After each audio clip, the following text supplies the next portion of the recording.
of hardness, darkness, Saturnian kind of. Lead is the heaviest, darkest metal, symbolizing the heavy, dark, leaden, depressive kind of consciousness that we can get into if we don't bring consciousness to bear on it. If we bring the fire of attention, the fire of awareness, the fire of life, perception, to this kind of consciousness, we raise it to the point where it's a reflective and conductive type of consciousness, as is gold. Very malleable, can be shaped into ornaments and artistic forms.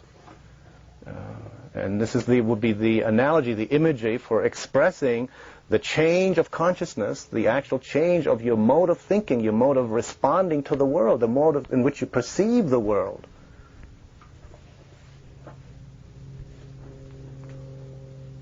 The yogic tradition is a little bit more separated from the physical world.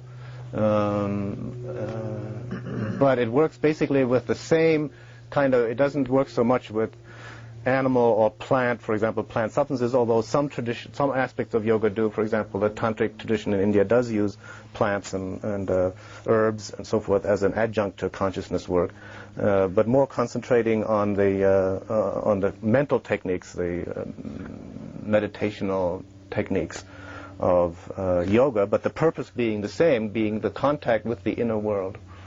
And animals are used as symbols, of course. You have animals and the chakras and that kind of thing. In Taoism, it's interesting because there the yogic aspect of alchemy is much clearer. It's much more clearly spelled out that alchemy is also a yogic internal practice. So I would see yoga and alchemy as being the Indian and Chinese equivalent to what in Europe became the alchemical tradition. And which before, in the pre-literate, pre-technological, Neolithic and Paleolithic culture was shamanism. Shamanism, animism meaning that nature is alive. One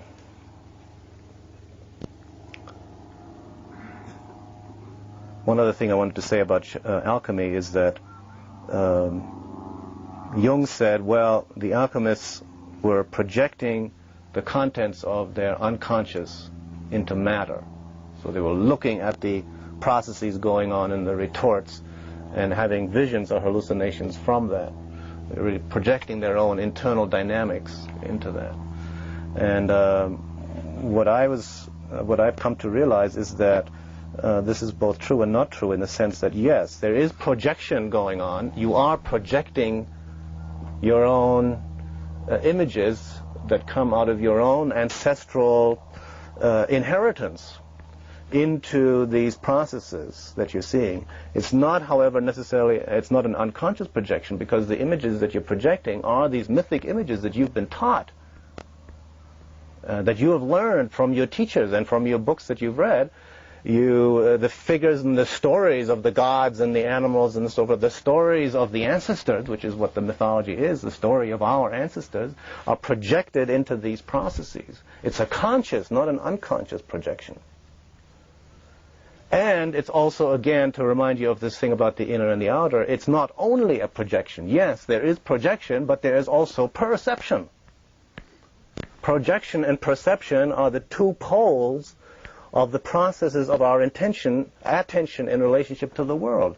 We constantly project images from within us. We project meaning from us. But we also can be and need to cultivate our receptivity, our ability to perceive or to apperceive, as some people say. Apperception is a sort of contextual perception where you get not only the thing there, but the whole context in which that thing is and how it relates to you, and the feelings and the associations that go along with it. That's a receptive process. And in this, there's an exquisite and poignant dance in the interplay between these projective and receptive, perceptive processes that we engage in all of our lives, because it's extremely easy to get stuck in one or the other mode. And getting stuck in one or the other mode is equally detrimental.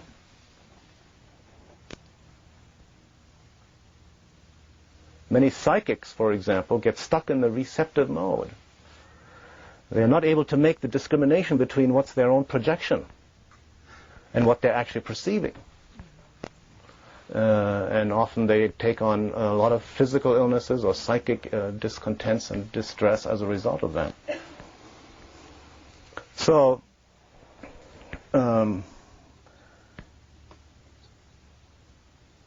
shamanism, alchemy, and yoga as traditional technologies of consciousness transformation, which allow us to be in greater access and communication with the other worlds of consciousness, which we exist around us. And you might say, somebody might raise the question, well, no, so what? Who cares? Why is it important that we have contact with these other worlds? Well, the reason for the importance basically is if the model that these other worlds exist, that we live in a multidimensional reality, is correct, then we're in deep shit trouble if we don't pay attention to the other worlds.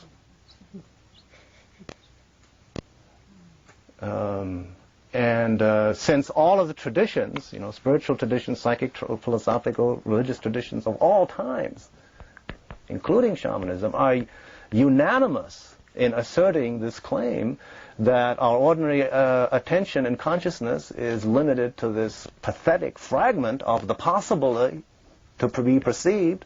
Like the Sufis say, we're like a man who lives on the ground floor of a 7-story mansion, having forgotten completely that there's the other 6 floors exist above him, which are larger and more spacious and greater and more beautiful and more interesting than the one that he lives in.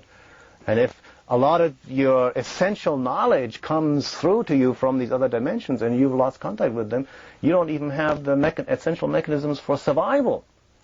See, psychic perception or extrasensory perception or clairvoyance and all these things that the shamans and the alchemists and the yogis talk about, they're not luxuries. They're not something we can indulge once we've taken care of survival. They evolved as adaptive evolutionary processes. And we've lost them to a large extent through atrophy. They've atrophied through misuse.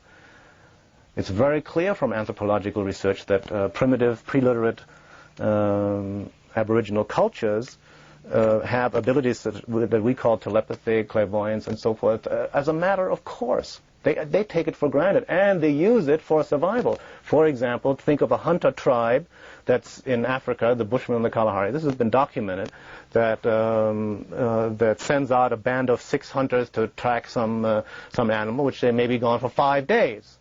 Okay, and they have to chase this big animal, such as a giraffe or a buffalo or whatever it may be, and bring it back. So they have no telephone, telegraph, they can't send runners. How are they going to stay in communication with the tribe?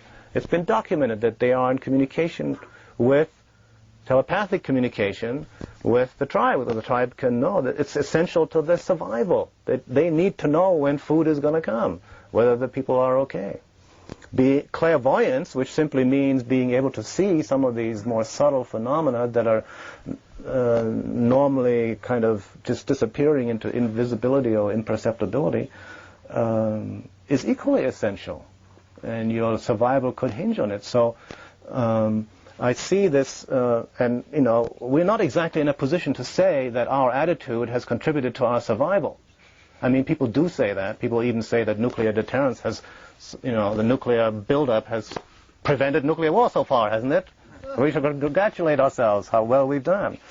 Nobody who can look at the situation we're in can say that we are survivors. We've had to concentrate on the material world in order to survive, and therefore we can't indulge in luxuries such as these weird peoples of ancient cultures had the leisure to do, apparently.